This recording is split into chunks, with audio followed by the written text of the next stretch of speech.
Est-ce qu'on va devenir plus riche que riche en devenant actionnaire de la Française des Jeux? Non, non. Non, bon alors déjà il y a la réponse avec Nicolas Dos, parce qu'en fait c'est cette semaine qu'on peut devenir actionnaire. Le coup d'envoi pour réserver les actions, c'est à partir de jeudi. La fenêtre se referme ensuite le 19 novembre à 20 h. Est-ce que ça vaut le coup? Ce ne sera pas le loto. Hein. Ce sera pas...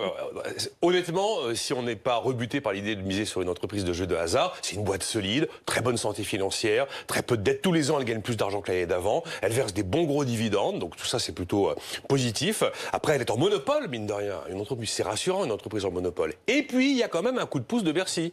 Si vous achetez des titres que vous les gardez 18 mois, vous payez l'action 2% moins cher. Et si vous en prenez 10, vous en avez une gratuite. Quand même des arguments qui plaident pour l'idée que c'est jouable. Mais enfin, ce ne sera pas le loto. Est-ce qu'il y a de bonnes raisons d'être prudent ou de ne pas y aller? Ça vaut combien l'action? Vous réservez du 7 au 19, vous connaissez pas le prix. Alors vous dites à votre banquier... Mais comment il est fixé ce prix? C'est Bercy qui va dire le 21 novembre combien, en fonction de l'offre et de la demande. Voilà.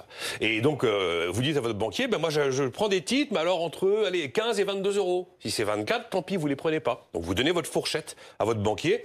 Mais effectivement, le risque, c'est que peut-être que l'action, elle sera sous son prix d'introduction dès le premier jour de mise en bourse, qu'elle rentre à 15, elle vaut 13 pendant 10 ans. Vous en êtes pour 2 euros par titre, malgré la petite décote d'entrée. Et puis, ils sont très hauts, les marchés boursiers, surtout aux États-Unis. On dit toujours, les arbres ne vont pas jusqu'au ciel. C'est vrai que la croissance ralentit. Avoir un gadin boursier, pas forcément un crack, mais un gadin boursier, un bon recul des marchés, ça fait partie quand même des choses qui sont possibles les mois prochains. Bon, en fait, si on vous écoute, on n'en prend pas des actions à Française des Jeux. En fait, pas le premier jour. Moi, je les réserverai pas. J'attendrai que ça entre en bourse. Je regarde ce que fait le titre pendant quelques jours. Non, mais attends. Du coup, t'as pas la décote de Bercy. T'as pas les 2% de décote, l'action gratuite pour 10. Mais tu te dis, le truc est rentré à 15, ça vaut 12. Ça vaut 12 au bout de 15 jours. Allez, je passe mon tour. C'est une solution. Voilà.